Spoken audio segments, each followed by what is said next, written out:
প্রথমেই বলি, দই তৈরির এই গোপন রেসিপি আপনাকে কেউ দিবে না। সারা অনলাইন জগৎ ঘাটলেও এই রেসিপিটি আপনারা কোথাও পাবেন না। আসসালামু আলাইকুম everyone, welcome back to my channel. সামনে ঈদ চলে আসছে, আর খাবারের শেষ পাতে দই না হলে বাঙালির একদমই চলে না। যারা যারা এই ঈদের দইটা বাসায় তৈরি করতে চাচ্ছেন, অথবা যারা দই কখনোই জমাতে পারেননি, তারা আমার আজকের এই রেসিপিটি ফলো করতে পারেন। এত ক্রিমি, মজাদার আর এত সহজভাবে দই জমবে আপনারা কল্পনাও করতে পারবেন না। চলুন কথা না বাড়িয়ে রেসিপিটি দেখে আসি।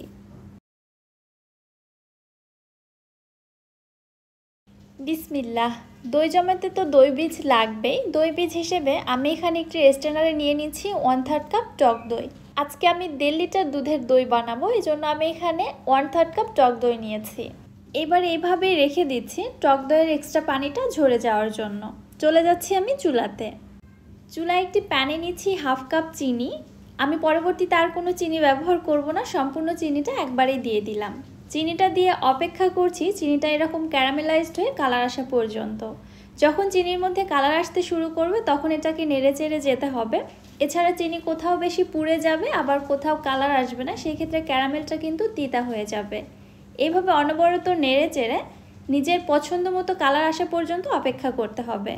যখন ঠিক আমার পছন্দ মতো কালার চলে এসেছে, ওই পর্যায়ে আমি এর মধ্যে দুধ অ্যাড করে দিচ্ছি। আচ্ছা, ক্যারামেলটা তৈরি করার সময় কিন্তু অবশ্যই চুলার হিটটাকে লোতে রেখে দিতে হবে। এখানে আমি 1.5 লিটার গরুর খাঁটি দুধটা ব্যবহার করেছি। দুধটা প্যানে দেওয়ার সঙ্গে সঙ্গেই কিন্তু ক্যারামেলটা জমে যাবে, এজন্য ভয় পাওয়ার কিছু নেই। এভাবে নেড়ে চেড়ে যেতে যেতেই ক্যারামেলটা কিন্তু গলে দুধের সঙ্গে খুব ভালোভাবে মিশে যাবে, একটুও দলা বেঁধে থাকবে না। দুধটা দ্রুত ঘন করার জন্য নিয়ে নিচ্ছি 1/2 কাপ গুঁড়া দুধ। এর মধ্যে দিয়ে দিচ্ছি 1/3 কাপ লিকুইড দুধ। এইভাবে মিশিয়ে দিলে গুঁড়া দুধটা দুধে দেওয়ার পরে আর দলা বেঁধে থাকবে না, দুধের সঙ্গে খুব সহজেই মিশে যাবে। এখানে আমি 1.5 লিটার গরুর দুধ নিয়েছি, জাল করে এটাকে আমি 1 লিটারে পরিণত করব। আর আপনারা যদি এখানে গুঁড়া দুধটা ব্যবহার না করতে চান, সেই ক্ষেত্রে লিকুইড দুধ নিতে হবে 2 লিটার। 2 লিটার দুধকে জ্বালিয়ে 1 লিটারে পরিণত করে নিতে হবে। দুধটা জাল করতে করতে প্রায় 1 লিটারে পরিণত হয়েছে, দেখতেই পারছেন।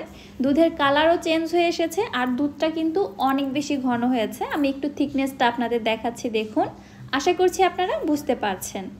এবারে দুধের হাঁড়িটি আমি চুলা থেকে নামিয়ে দুধটা অনবরত নেড়ে চেড়ে ঠান্ডা করে নিব। তবে একেবারে ঠান্ডা না, কুসুম গরম পর্যায়ে আনতে হবে। কেমন গরম হবে একটু পরে আপনাদের দেখিয়ে দিচ্ছি। এদিকে টক দইয়ের পানিটা খুব সুন্দরভাবে ঝরে গেছে, দেখতেই পাচ্ছেন টক দই থেকে কতটা পরিমাণে পানি বের হয়েছে। এই পানিটা যদি টক দইয়ের মধ্যে থাকতো, তাহলে দই বসানোর পর ওই দই থেকে প্রচুর পরিমাণে পানি ছাড়তো। এবার একটি হ্যান্ড উইক্স দিয়ে টক দইটাকে আমি খুব ভালোভাবে ফেটিয়ে নিচ্ছি। এই দইয়ের মধ্যে কোনো দলা বা লাম্পস যেন না থাকে, একদম স্মুথ টেক্সচারে আসা পর্যন্ত ফেটিয়ে নিতে হবে। দেখতেই পারছেন দইটা ঠিক কতটা ক্রিমি এবং স্মুথ হয়েছে। এইদিকে দুধটা নাড়তে নাড়তে অনেকটাই ঠান্ডা হয়ে এসেছে। কেমন ঠান্ডা হবে আপনাদের একটু বুঝিয়ে দিচ্ছি। হাতের একটি আঙুল দুধের মধ্যে ডিপ করে 10 সেকেন্ড কাউন্টডাউন দিতে হবে। যদি দেখেন 10 সেকেন্ড আঙুলটি দুধের মধ্যে স্টে করে রাখা যাচ্ছে, তাহলে বুঝতে হবে একদম পারফেক্ট টেম্পারেচারের দুধটা চলে এসেছে। এবার এখান থেকে সামান্য কিছু দুধ নিয়ে আমি ফেটিয়ে রাখা টক দইয়ের মধ্যে দিয়ে দিচ্ছি। দুধের টেম্পারেচার যদি অনেক বেশি গরম থাকে, তাহলে দুধটা টক দইয়ের মধ্যে দেওয়ার সঙ্গে সঙ্গে দুধের ছানা কেটে যাবে। সো দুধের টেম্পারেচারটা ঠিক রাখা কিন্তু খুবই জরুরি। দুধের সঙ্গে টক দইটা খুব ভালোভাবে ফেটিয়ে মিশিয়ে নিলাম। এবার এই মিশ্রণটা আমি সরাসরি দুধের মধ্যে দিয়ে দিচ্ছি। আবারও হ্যান্ড উইক্স দিয়ে নেড়ে চেড়ে খুব ভালোভাবে ফেটিয়ে নিচ্ছি, যেন টক দইটা দুধের সঙ্গে ভালোভাবে মিশে যায় এবং দুধের মধ্যে অনেক বেশি বাবলস ক্রিয়েট হয়। এই কাজটি একটু সময় নিয়ে করে নিতে হবে। প্রায় 2 থেকে 3 মিনিট ফেটিয়ে নেওয়ার পরে এখন ঠিক এই অবস্থা। খুব ভালোভাবে সব কিছু মিশে গেছে এবং অনেক বেশি বাবলসও ক্রিয়েট হয়েছে। এবারে দইটা বসানোর পালা। দই বসানোর জন্য আমি এখানে একটি মাটির হাঁড়ি ব্যবহার করছি। আপনারা যে কোনো হাঁড়িতেই দই বসাতে পারবেন।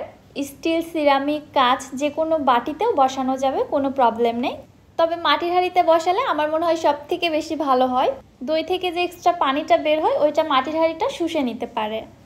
ঢাকনা দিয়ে ঢেকে দিলাম। এবারে দইটা বসানোর পালা।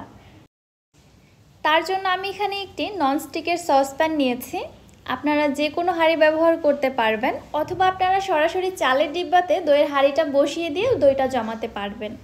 প্যানের তলাতে আমি প্রথমে কিছুটা চাল দিয়ে দিচ্ছি। এখানে যে কোনো চাল নেওয়া যেতে পারে, ভাতের চাল, পোলাওয়ের চাল, বাসমতি চাল বা আতপ চাল, এভরিথিং যে কোনো চাল এখানে নেওয়া যাবে। এবারে আমি দইয়ের হাঁড়িটা এখানে বসিয়ে দিলাম। দেখতে পাচ্ছেন সেই যে দইয়ের হাঁড়ি। এবারে ঢাকনা দিয়ে ঢেকে দিয়ে উপর থেকে আমি আবারও চাল দিয়ে দিয়েছি। মোট কথা হচ্ছে উপর থেকে চাল দিয়ে পুরো দইয়ের হাঁড়িটা একদম ঢেকে দিতে হবে। এছাড়াও যেটা করতে পারেন, আমি তো আগেই বলে দিলাম যে হাঁড়িতে বা ডিব্বাতে আপনারা চাল রাখেন, ওই হাঁড়ি বা ডিব্বার মধ্যে দুধের হাঁড়ি বা বাটিটা বসিয়ে দিয়ে পুরো চাল দিয়ে উপরটা কাভার করে দিতে হবে। দেন আপনার হাঁড়ি বা ডিব্বার যে ঢাকনাটা রয়েছে ওইটা দিয়ে ঢেকে দিতে হবে। এভাবেই রেখে দিতে হবে 7 থেকে 8 ঘন্টার জন্য। এদিকে দেখতে পাচ্ছেন আমি উপর থেকে চাল দিয়ে পুরো হাঁড়িটাই কভার করে নিয়েছি। যেহেতু এখানে ঢাকনা বসছিল না, এজন্য আমি উপর থেকে 2টা টাওয়াল বসিয়ে দিলাম যেন গরম ভাবটা বের হতে না পারে।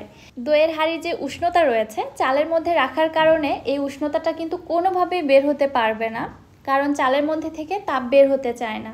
আর চালও কিন্তু গরমই থাকে, এই কারণে খুবই সহজভাবে দইটা 7 থেকে 8 ঘন্টার মধ্যে জমে যাবে।